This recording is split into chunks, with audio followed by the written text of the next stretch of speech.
Riley hands out frequent compliments to students who come through the line. So, Riley, we love your enthusiasm, the care with which you do your job. We're really proud of your hard work and your dedication, and you're clearly a bright spot in the day of a lot of people. And then this is what I was referring to in the State of the District report earlier. This is the picture taken by Frau Wyszynski last night, right before the bus arrived from our sister school in Germany. And I'm going to try to pronounce the name of the school. Dreieckschule. She'll tell me. Is it close? Okay. So we're really excited to have our guests from Germany here, and so grateful that so many of our Oregon families are opening up their home to take in one of our German guests for 3 weeks. I had a really good look at their itinerary today, and they're doing so many fun things that as a lifelong Wisconsinite, I should have done some of those things by now too. So they're inspiring me a little bit. And that's it. Excellent. All right, moving along, we have public comment, and I believe we do have someone registered for public comment. I will read our public comment policy, and you can come on up to the mic. District Policy 180.05 provides an opportunity for the public to address the board. We value the public comment period and feedback from our stakeholders. To comply with open meetings law and to ensure consistency, public comment will have the following parameters. Public comment scheduled for 15 minutes. Each speaker will have 3 minutes to make their comments. Katie Heights will signal the speaker when their time is up. The board will not comment after each speaker and will reserve discussion to any items on the agenda. Speakers are welcome to stay after the meeting or stay for the meeting. The next steps following public comment may include referral to the appropriate administrator for follow-up with the speaker or placement of the matter on a future board agenda. So welcome. Please state your name and address as you start.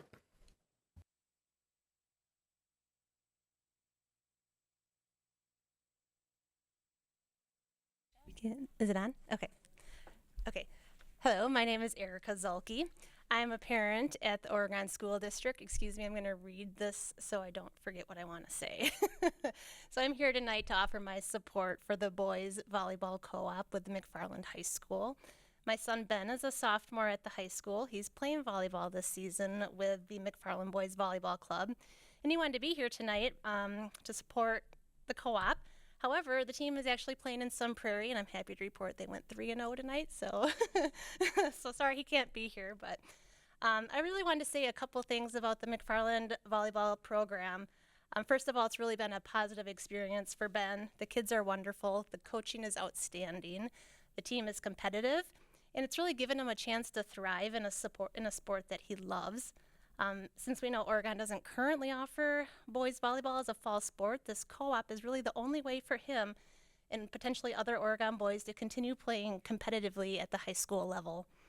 In addition to playing with McFarland's volleyball club in the fall, Ben also plays winter volleyball with Madison Inferno, and on that team he has several Oregon teammates. So knowing that multiple Oregon boys are already pursuing volleyball at the club level, we expect that there would be genuine excitement and participation in the co-op moving forward.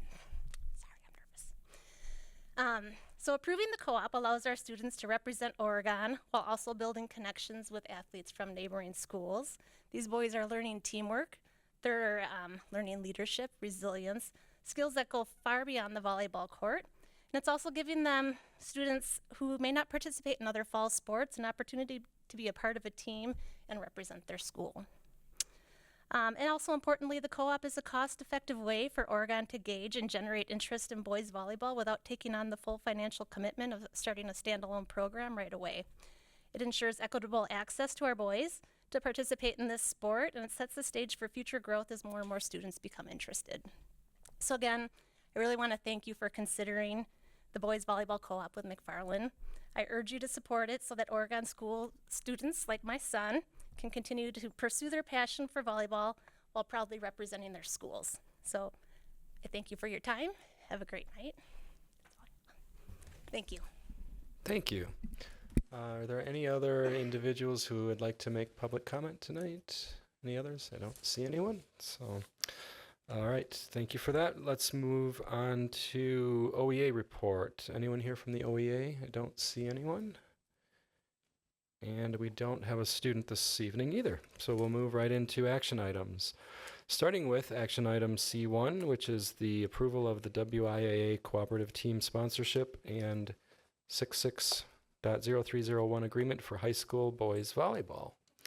And Brittany is at the podium, so I will turn it over to Dr. Bergstrom and Brittany. Thank you. Brittany just approached me about this right after McFarland came to her, and it was really only within the last 2 weeks. So it was a very quick turnaround because and if we want to be a part of this co-op, it has to be formed and approved by October 1st in order to be ready for offering as a WIAA sport in the fall of 2026. So we had to gather information quickly and decide as an administrative team if this was an avenue we would like to pursue. And we did indeed decide it is one that we would like to pursue because we think that it is very much in alignment with what we're trying to offer our students, right? More opportunities to be connected and involved in school.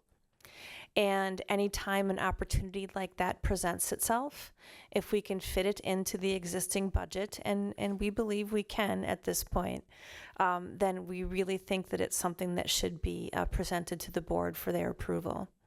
So Brittany can answer all of the detailed questions for you this evening that perhaps aren't answered or you have additional questions about. And then the rest is, I guess, up to questions and anything else that Brittany would like to say. Okay.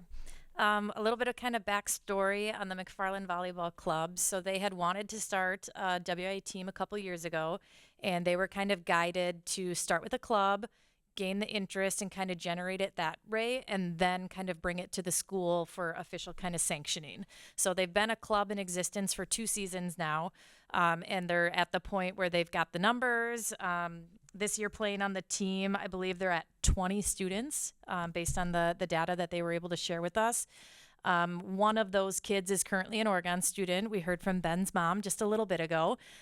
There was another student potentially interested, but when they heard that Oregon might not be part of the co-op, they decided not to participate for this year because they didn't want to have to yank the opportunity away from that student. That was the family decision, not a school thing at that time. So right now we know of potentially 2 kids for next year. I was able to do a survey of our student body, and I gained interest from 18 boys. Do I think 18 boys are going to come out next year? No, at least not all of those 18 who said that they may be interested.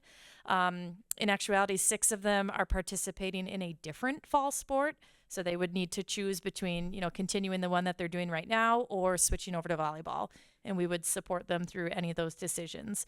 So I've been sharing kind of the numbers with McFarland and said hey, I had 18 kids say they might be interested. What the heck would you do with our 18 in addition to your, current 20? And we had a great conversation about, ideally, their ideal was to start with varsity, but if the numbers grew, they would absolutely support JV programming.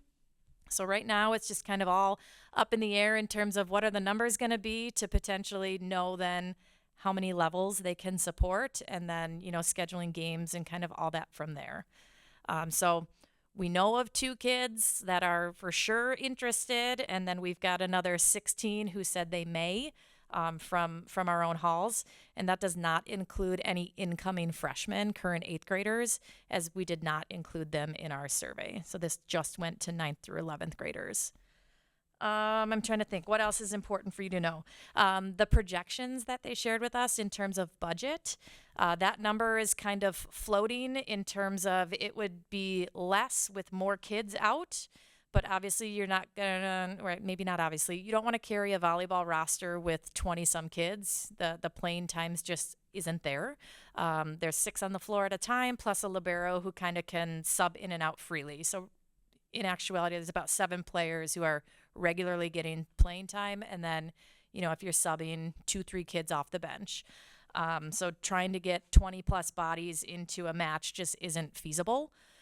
So if they got into that range, I would expect they would look at the JV opportunities, at least in a condensed schedule, if not a full schedule. So their estimated costs are included in the purple. If there were 21 kids and it was just the one varsity team, we'd be looking at about $680 per kid. If there was only 12 kids, we'd be looking at close to $1,200 per kid. And they actually modeled a lot of this proposal off of what we did for lacrosse. They're part of our lacrosse co-op that we host. And so they're going to determine what the total cost of the programming is and divide it by the number of participants. And then those schools are going to get invoiced accordingly based on their number of participants. I do know some of the schools are passing on some of the costs of the programming, whereas we would be looking to absorb that like we do with the bulk of our other sports. But what questions can I help answer? Any questions for Ms. Spencer Grant? We'll start with Mary and go to Heather next. So what happens if 18 are truly interested and want to play next year? What would happen? Yeah, so I mean, with the co-op approval, they have to take everybody. That's one of the WA rules with the co-op is you can't make any cuts. So we would be working with McFarland to, at minimum, support, a varsity and a JV and figure out, do you need access to practice space? What can we do to kind of help support so that they can get all those opportunities? But so, you mentioned that you might have 7 or 8 people on a team, right? And so if we have 18 and they have 20, then are you looking really at like 4 or 5? So that's like playing time. In terms of number of kids on the floor, you can get a little creative with how many people you can get in, but it's just not realistic to think that they could get that volume of kids in. A typical varsity match, you play up to 5 sets and you have to win 3 of them to kind of win. Like we heard kind of Erica share earlier, we won the first 3 tonight, so they didn't even play those second 2. There are some opportunities for some kind of like exhibition style matches too, just to kind of get additional kids games. In some of our sports, we can schedule like some varsity reserve too. So it's not, the varsity schedule, but they're some of the kind of bench players that don't get as much playing time. You could kind of get them in creatively in a varsity reserve type match. So those would be good problems to have to explore. And then what would the cutoff be before like OSD decided to host their own rather than participate in a co-op? That would be a great conversation for us to kind of have as a unit. I don't know that I have a set point like in my mind. I would want to make sure that it's something that we could sustain on our own, because the thing I would hate to do would be break away from the co-op, try to run it on our own, and then not be able to support it. Knowing that it takes, a year of foresight to even make something happen for the following school year. So if we had consistent interest and kids participating and we thought our projections would allow that to continue, I think we'd look to come back. The co-op agreement, as it's written right now, is valid for 2 years. So this would cover the 26-27 and 27-28 school years. For sure. Heather? I appreciated you answered 2 of my questions of if we pay by the number of athletes that we have. So again, just to make absolute clear, if at the 18 player rate, if we have 2 kids playing, it's $793 times 2 that Oregon is Correct. putting. Okay, so that was one of my questions. Just wanted to make sure. And then the other question was, how do we do this with the other co-ops? So happy to hear some comparison there. This is kind of how we did it, and they modeled it off of ours. I'm just curious, and you may or may not know, but how does the estimated cost per player compare to our other sports? Just to understand the financial impact, like what are we spending? What is the average spend on a cost per player in a WIA sport? We have that, but I'd be lying if I told you I had it on me. I know it ranges from a couple $100 to over $1,500 in our most expensive sport on a per pupil basis. I can certainly kind of get those numbers and share them with you guys. I'm not looking for exact. I guess what I'm getting at is that this estimated cost per player between the 12 and 18 number isn't wholly out of whack compared to No. some sports that I was just trying to understand, is it triple, what, double, is it half, where are we at? Is it No, in I'd say line? it's right in line. Okay. The bulk of the expenses is the personnel, Right. in terms of the coaches and then the officials and staff for contests. Volleyball's simple. Everybody's got a gym already. Right. So you're not having to rent space or anything like that. A little bit of supplies in terms of some game volleyballs, and Yeah. we have, both schools have nets already. So Right. transportation would be kind of the other biggie. Okay. Got it. I went to the Badger game yesterday and it went 36-34 in the fourth set, which I did has see to be that. some sort of record on a total side note of volleyball. But okay, great. Thanks. Other questions? Yeah, go ahead, Dr. Bush. So I think this proposal looks really great. I think it's a great idea. I think the idea of giving students more opportunities to participate in sports like this is fantastic. I just had a couple, I think, fairly easy questions. One of them you already spoke about a little bit, and that was the fact that 20 players on a team is a lot to get people playing time, and the possibility of doing like a JV team. I wanted to ask, following up on that, do you have any idea of the other teams in the area? How many other schools have JVs? I asked that exact question. All of them. Oh, I was told it's not a matter of having JVs, it's a matter of if they have enough to support JV2. oh, And I was talking with actually the Edgewood athletic director, and he shared that on nights when they're playing a team that only has 2 levels, they're able to kind of ask that second team to play both their JV and their JV2, just to kind of keep some of those opportunities. Because outside of the Madison area, like Milwaukee's kind of the next biggest area that offers boys volleyball. So there's not a ton of opportunities to find local opponents outside of the Badger Conference and the Big 8. okay, that's great. My other question was, and this was just in the notes about from the proposal about students providing their own transportation to get to practices, and that's something that happens in other sports. My only concern there, and this is, I guess, the question I have for you is that I don't want that to be an obstacle for a student to participate.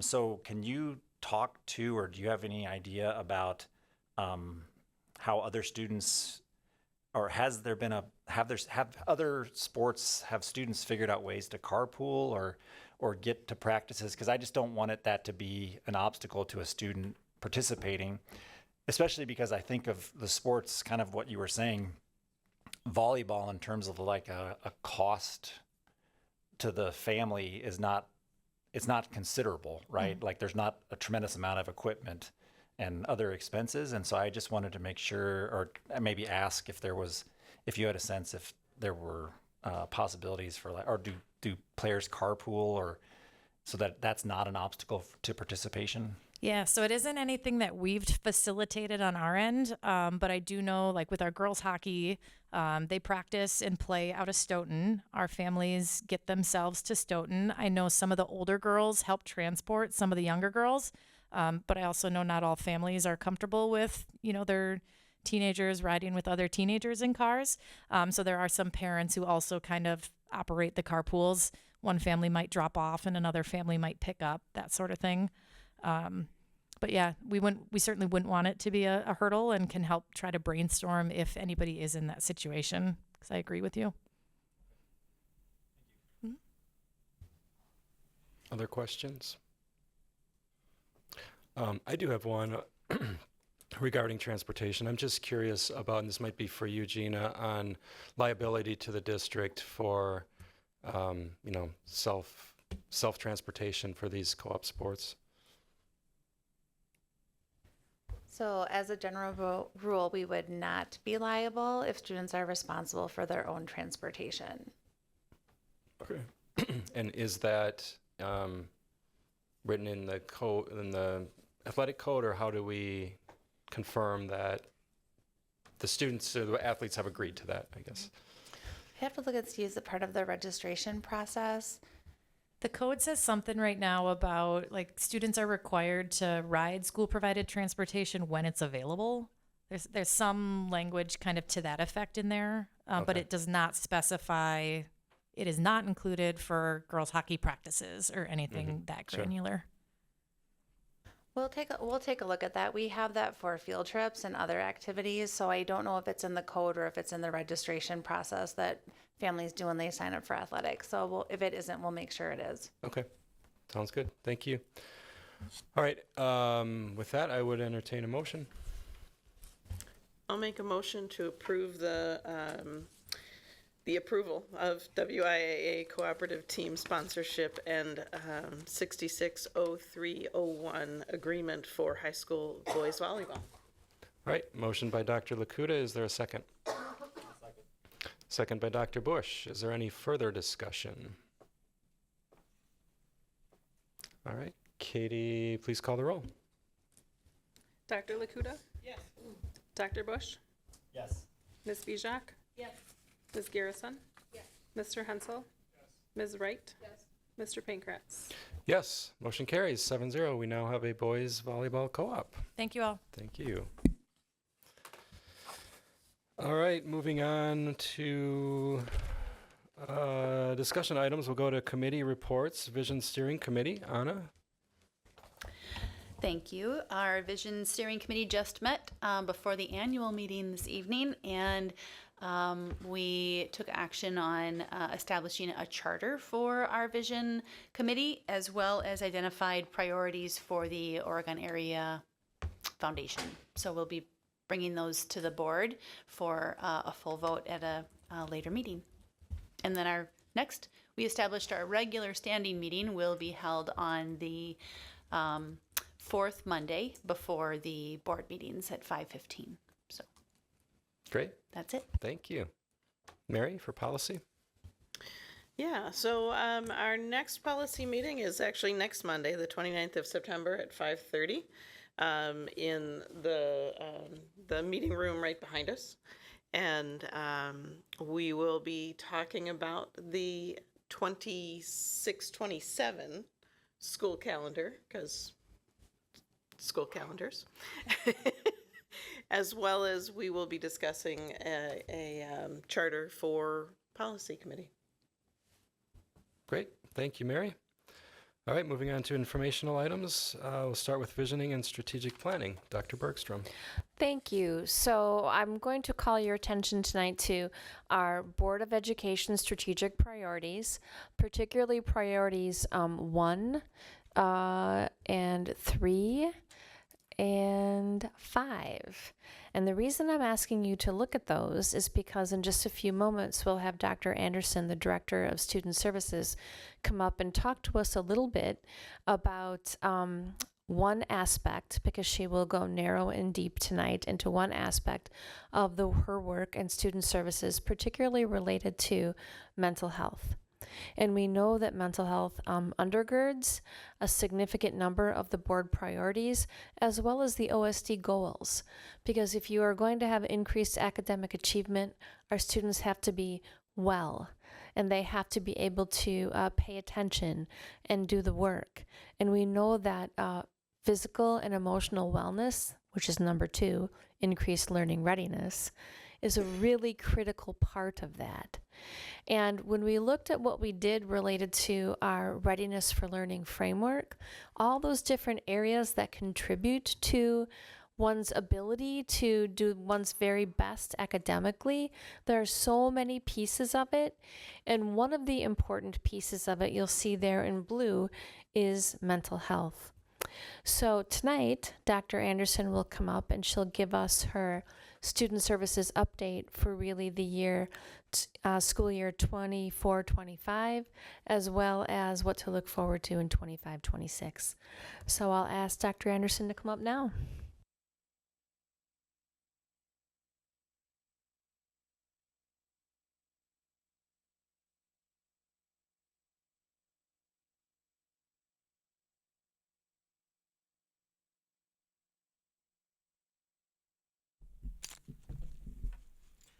All right, good evening. I am very excited to have a few moments with you today to give you an update from Student Services Land. And as Dr. Bergstrom already shared, we're going to be focusing tonight on the second goal, really focusing on emotional well-being. And as Dr. Bergstrom said, today, undergirding all of this, I really want to focus on the mental health component of readiness for learning. There's so much I could talk to you about from student services, but tonight I really want to go, as Dr. Bergstrom says, deeper into mental health. Before we dive into that, you've heard me say this before, I think it's really important that we ground ourselves in the definition of what we're talking about with mental health, because so often in our society, we think about mental health as having a negative stigma, and I really think it's important that we think about the fact that we all have mental health, just like we have physical health, and we want our staff and our students to really have positive emotions and moods, to feel like they're making a difference, that they're able to work productively in the classroom and with their peers, that they know what their abilities are, and that when challenges do occur, they have the resilience to work through difficult times. Our mental health affects all aspects of our life, and we do a lot proactively in the district to help support that. When we think about mental health in our schools, we use the Department of Public Instruction framework. In previous, if you've been on the board for a few years, you've seen this before. And some years I've done an overview of the different components. And I was really lucky in the sense that this is my 4th year, going into my 4th year in this position, thanks to the support of the board. And I was really fortunate because Dr. Bergstrom and Dr. Widensee really laid a strong foundation. You heard this earlier in the annual meeting. We were the first district to do a lot of work in mental health, and I got to kind of take the baton and continue to carry this work. But one thing I noticed as I transitioned into this role, probably the area where the greatest possibility for growth was in the area of data. We weren't doing a lot of work with, we were doing a lot of amazing things, but we weren't really confident about the impact that we were having. This board has really supported so many positions in the Student Services Department. You've been very supportive, and we want to make sure that we're good stewards of the resources that you have given us. You've heard the name John Hattie before as a researcher from other administrators and other presentations. John Hattie talks about knowing your impact. And we wanted to make sure that we know that what we're doing for our kids is making a difference. And so that's really the focus of tonight's presentation, is going deep to show you where we're at looking at our data. I was a longtime classroom teacher and principal. So my world was always thinking about, as you heard in the last learning presentation a couple weeks ago, reading and math data. It's pretty easy to take a look at. When we move into student services, it was a little harder for us to figure out how to make meaning of that. And so we worked with a community partner called Hatching Results, which is a national company that provides a lot of services for school counseling. And we are so lucky because not only one of the consultants lives in Oregon, but she's also an Oregon parent. So Mindy Willard, you see in this picture, she's standing in the upper right-hand corner, has been working with our team. We're in year 3, and she has been working specifically with our counselors on a series of professional development and coaching our teams on collecting data, analyzing data, writing goals based on that data, and then helping to develop interventions to measure our impact. This is the framework, and I know there's a lot on this slide, but I'm going to talk you through it briefly as a context for our work, and then I'll provide one general example for the framework of how we think about data in student services. The first category is process data, and so that's the who, the what you're doing. An example for universal counseling: all of our K-4 counselors come into classrooms every other week for approximately 30 minutes to deliver counseling curriculum. One of the major topics that they teach is related to bullying, and so we know the effect bullying can have on students' mental health. So our process data would be, for example, all second grade students receive a series of lessons from the counselors on specific content related to bullying. So they learn what we call the 3 R's. I'm not going to sing the song that goes with it, but we want students to recognize bullying, report bullying, and refuse bullying. And so in the second column, perception data, as our counselors are teaching and working with students, they're checking for understanding. They go through a lot of scenarios, like what if this happened at recess? What if this happened at lunch? And so students have a chance to show that they can change their attitude, that they realize that it's really important to report this. They can increase their skills by like learning what an assertive voice means if they recognize and see someone bullying, and that they have the knowledge to recognize what is bullying. Okay, so when the counselors can see evidence of that learning, we hope it makes a difference. And this is really where the shift has been. In the last two columns, we have what we call outcome data. In this case, we're probably looking mainly at behavior referrals. We would expect that after students get this information, we'd probably see an increase in reporting because kids are applying. But ultimately, we want those numbers to go down as kids can recognize bullying and bystanders can interfere. Okay, so that's sort of an example of how we might use data at a universal level. All of our counselors across all 7 buildings are working in this framework. And tonight I just want to share 3 examples, 3 case studies. I could have picked any school, but I just want to give you a sampling. And as you listen to these 3 case studies, I'd like you to pay attention to how staff are collaborating in this work and the way that they're using different types of data to support the whole child. So our first example is from Forest Edge, and these are all examples from last school year. In the fall, 5th graders take the STAR reading assessment. They were looking at students who performed below the 50th percentile on STAR reading. Now you might be thinking, since when did school counselors start teaching reading? They're not doing a reading intervention. But they were looking at students and kind of trying to dig into what might be the barriers of testing. Test anxiety, not feeling comfortable with a computerized assessment. And so they did an intervention with a small group of students. They did 3 sessions that focused on strategies like deep breathing, grounding yourself, becoming familiar with the test. The perception data is they surveyed the students, and after the intervention, 82% of the students reported feeling a lot less anxious about taking a test. When they took the STAR reading test again, they increased their score by 26%. Now, this is a collaborative effort. We know that they did the counseling intervention. Their reading teachers are engaging in intervention. Their classroom teachers, the case managers, involving parents and guardians. It's a team effort. So they're not getting credit for this 26 on their own, but they can take some responsibility for it because of the evidence they have with perception data. And so this work was led by Aubrey Primo and Shelby Deegan, our 2 counselors at Forest Edge. So this is an example of an academic intervention using counseling data. Then we're going to zip to the other end of the district and take a look at Brooklyn. So Kelly Massey, who's the school counselor there, led this work with rotation teachers. So we're talking about art, music, Phi Ed, Spanish. And one thing I often hear at the elementary schools is that a lot of times, students are in the same classroom for most of the day with the same teacher. But then when they start going to rotations, they're in different classrooms with maybe different styles and expectations. And it's hard for those teachers because they're seeing every classroom come through of kids come through their class. And so Kelly worked with the rotations teachers to develop universal regulation strategies so that they were all consistent, related to something called the zones of regulation. You may have heard that before. And they developed these cards. But the reason they did this is they looked at their behavior data. And last year's 3rd grade group was a bit of an anomaly. They had 15 times more behavior referrals than what 3rd grade usually has.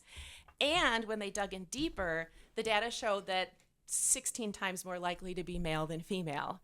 So they had a universal strategy that all 3rd grade students participated in their rotations. And then when Kelly had her weekly counseling sessions, every other week counseling sessions, she helped all students develop individualized emotional regulation plans that were really targeted for each child's needs. So we have a universal for all kids, but then Kelly noticed that there were some students who would benefit from a little bit more specialized instruction and support. So to layer on top, she did a series of small groups with a targeted group of students. Perception data for this one, we saw an increase for boys on the Panorama, which is our social emotional learning survey. If you're a parent, you would have gotten an email from me today letting you know about our fall survey. And then Kelly also did some assessments within her group, and she saw growth. At the end of the year, there was a 59% decrease in male behavior referrals.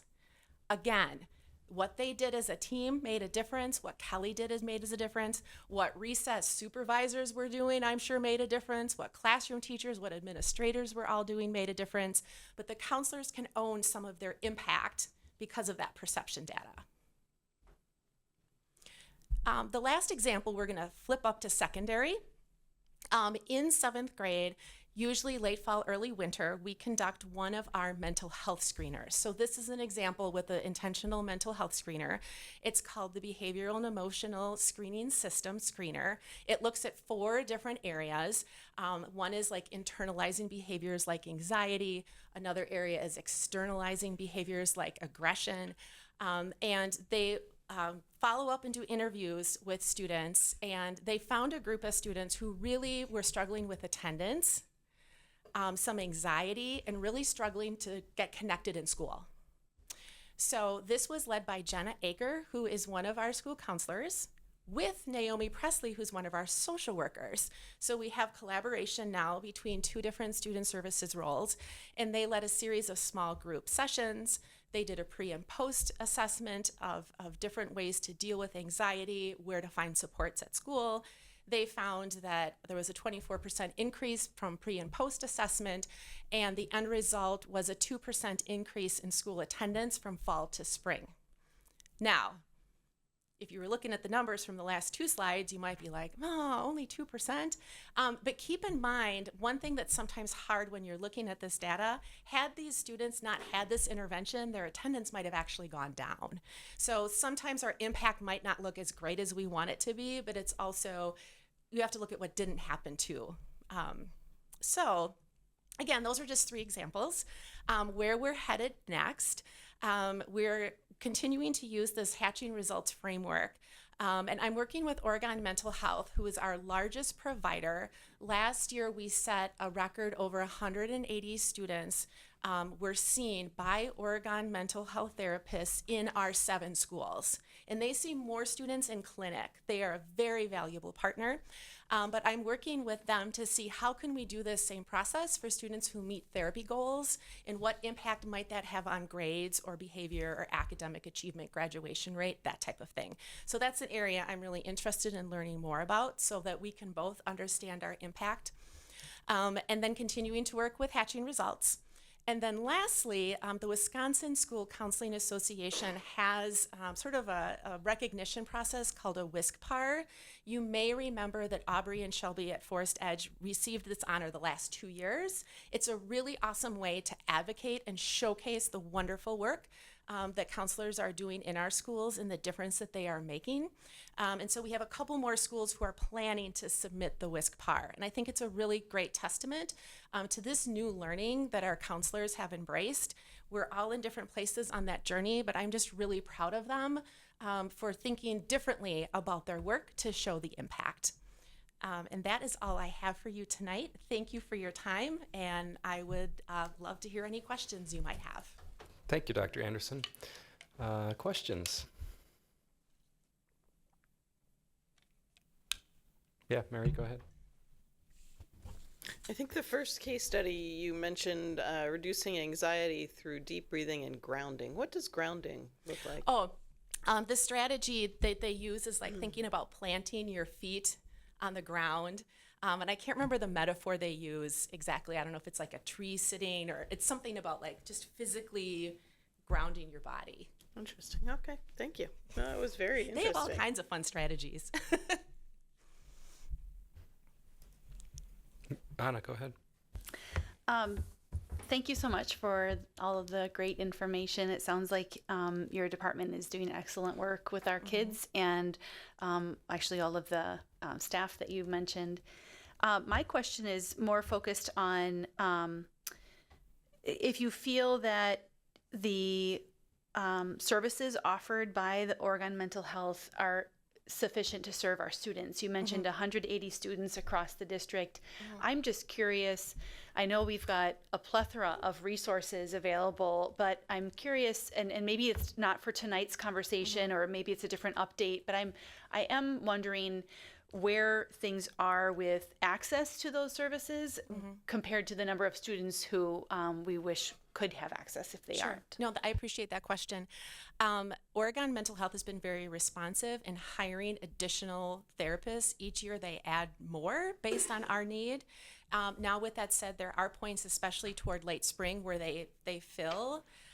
We do have another provider that we added a couple years ago, KGH Autism Services, and they have filled in a niche for us for students who are on the spectrum because we found their needs were not necessarily always being met by Oregon Mental Health. The area I continue to struggle with is Spanish-speaking providers who are willing to come into schools. There are some options for teletherapy, but for the most part, especially younger children, and also communicating with parents and guardians, because that collaboration is a super huge, important part of this process. So that's the area where I'm continuing to, wherever I go to a conference, I'm like walking around looking for Spanish-speaking provider resources. But right now, they've been very responsive. As a follow-up to that, does the funding for Oregon Mental Health come from the county? No. So at Oregon Mental Health, we use students' private insurance. And then I have been able to secure grant funds to cover uninsured and underinsured. And Oregon Mental Health also pro bonos, I think about like 5%. So if they see 100 patients, they will cover the cost of 5%. And then beyond that, I've been able to secure grant funds.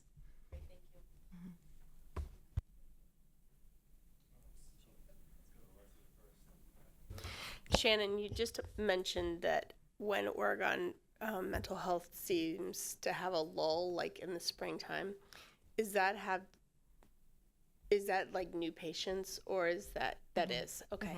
The reason I ask that because I've seen data showing that after spring break is a time when there's a lot of a rise in mental health issues in students, and so that's why I was curious about if that was new patients or if that was existing patients. Okay, thank you. One follow-on from Anna's question. So, and this goes back to conversations we had, I don't know, last year or the year before about space and, being seen in school. Have we reached a critical mass, or do we still have some flex in the schedule based on space constraints? I would say every single school has been incredibly flexible. I mean, Carrie Majeski will give up her office for therapy any day of the week. There are some buildings where we just don't have the space that would be ideal to have, but our teams make it work. They're very flexible. But that would be one thing if we, down the road, as we think about facilities, having nice therapy spaces for those providers would be lovely. But our teams are making it work because they know that's what our kids need.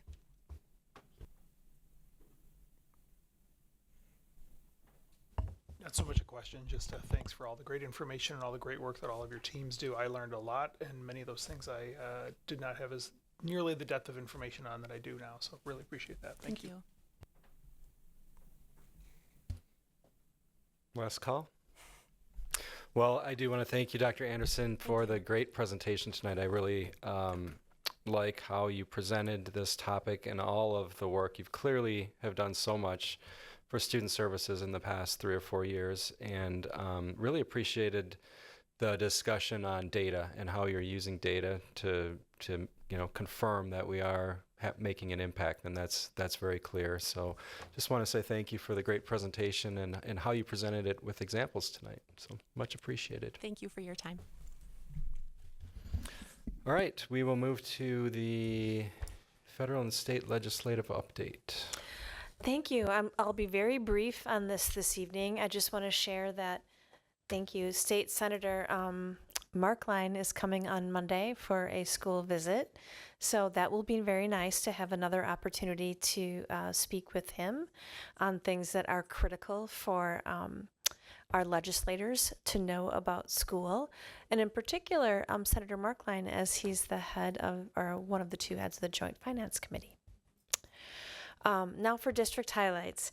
I know that I've had a lot of time to highlight things, but I just, I'm sorry, I can't really get enough. So I'm going to say a few fun things because if you remember correctly, at our last meeting, we didn't do our highlights because of that, we put this first day of school one in. I know it would have been better to show it last time, but it's just too cute to ignore. So the first day of school is an exciting time, and we love that. We love the energy from our families. And this year we had over 70 families share first day photos on our OSD Facebook page, and nobody is too old. You'll see students of all ages who are included on the sharing. So that was really cool. You can find more on our Facebook page at Oregon Schools, and this is one really good example of family engagement through the social media channels. You heard Erica present on that last time also. This is a great example of the work that she was discussing. And then our 4K event kickoff. It was such a beautiful evening for all of these 4K families to come out and spend time with one another. Our youngest learners and their families gathered for a picnic dinner and playground fun, and it was a great way to meet new friends and start the school year. And there were some fabulously adorable picture opportunities also. And our Forest Edge kindergartners, well, they are rocking school. It was a fantastic first couple of weeks for them, and especially for kindergartners, right?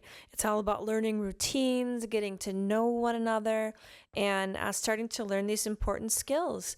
So kindergartners in Miss Jakey's kindergarten class have been working hard on self-portraits with really fun results. So in addition to practicing their fine motor skills, they're also learning about one another and what makes each of us unique and special. So great work, kindergartners. Netherwood had an assembly as we got back to school too. So the students at Netherwood started off their year by working to become effective learners and contributors to a better world by authentically practicing habits of character. In fact, they already had their first school-wide assembly where students learned the meaning of initiative and explored how it can be seen in practice and saw it in action at the assemblies. And so these are staff members, everybody, so that's what's kind of fun. The assembly concluded with both staff and students participating in a collaborative Hungry Hippo game. Anybody remember that from their childhood? I believe it was Hungry Hippo, but anyway, where initiative and good citizenship were on full display. Brooklyn. They had their own assembly.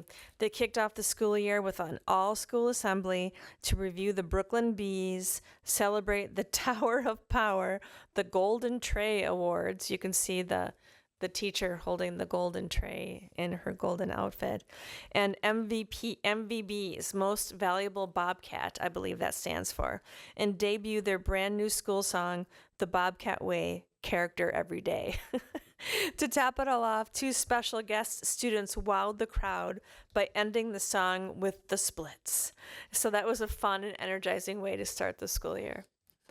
And Prairie View, they had another fun time there. They already started navigating school like pros, and some of their favorites in the first couple of weeks included reading, music, exploring, and lunch with friends.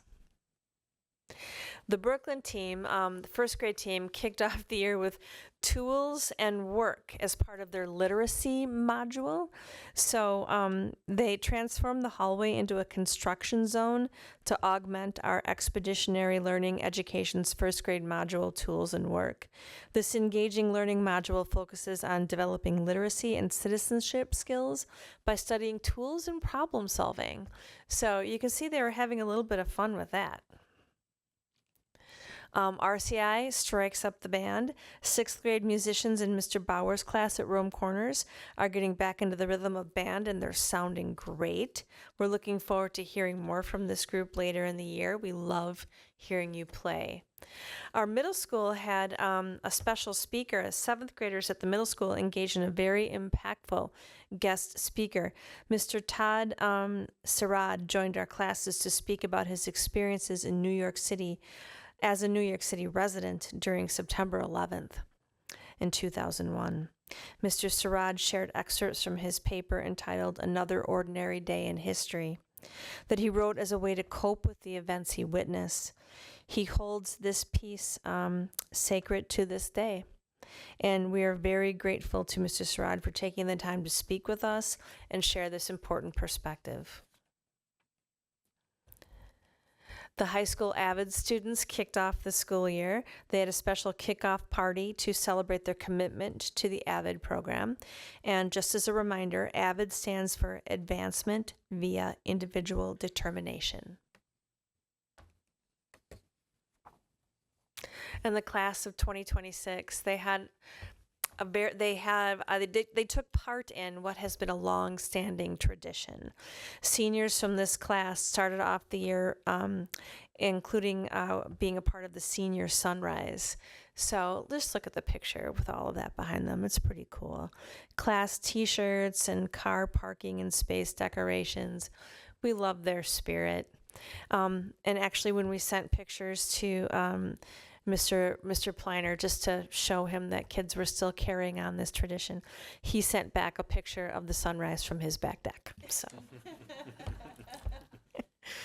and then just a reminder to tune into the OSD podcast. The most recent episode featured new high school principal Maggie Zawicki. She's been doing such a fabulous job. So make sure to like and subscribe to Inside the OSD anywhere you can get your podcasts. All right, thank you. That brings us to closeout. So future agenda, we will come together again on October 13th. So we get 3 weeks off as the calendar plays out here at the end of September. So look forward to that meeting. Checkout. Anything for checkout from any board members? Mary.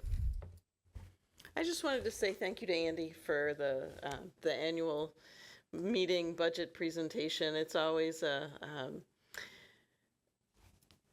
budget is definitely not a straightforward thing, and so I appreciate the fact that you present it in a way that is understandable. Anyone else for checkout?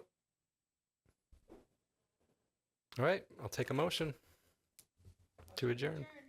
Motion by Anna, second by Mary. All those in favor say aye. Aye. Motion carries 7-0.